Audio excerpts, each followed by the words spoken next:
tudo bom com vocês? Hoje a gente vai fazer loucuras na cozinha com a Manu. E para o ingrediente, a gente vai usar essas coisas aqui. Só que são coisas podres e que a mamãe deixou, tá? Ai, socorro. Cadê a tampa aqui? Vamos primeiro esse molho horrível de mel com coisa.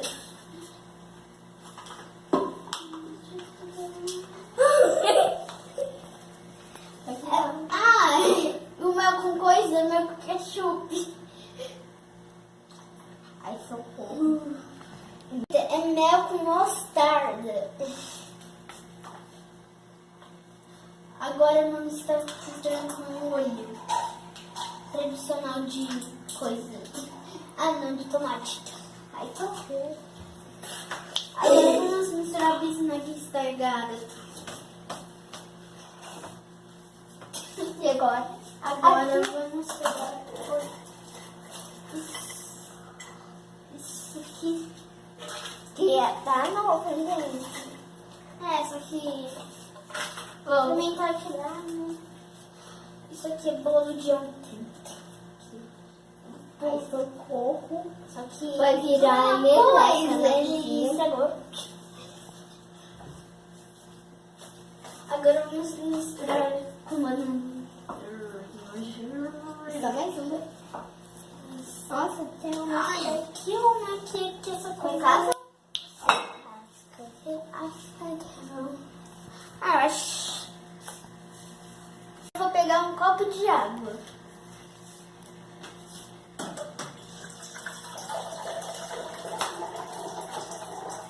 Vou lavar minhas mãos. Eu acho que eu vou colocar um pouquinho mais de molho. Agora vamos colocar essa tampa. Peraí, Manu. Peraí.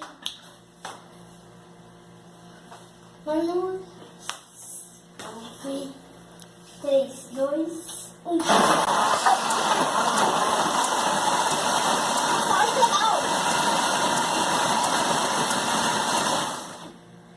Nossa. Vamos. Ai, socorro. Agora. Fica ali. Vamos colocar um copo aqui. Coisa. Eu coloquei demais. Eu coloquei tudo. Loucuras. Ai, gente, loucura. Tá com um cheiro de ketchup. Mas olha como ficou. Explosiva. Então, vamos ver. Amanhã que eu vou colocar molho. Então, gente, esse foi o vídeo. Tchau. Deixa o seu like e compartilha nesse vídeo.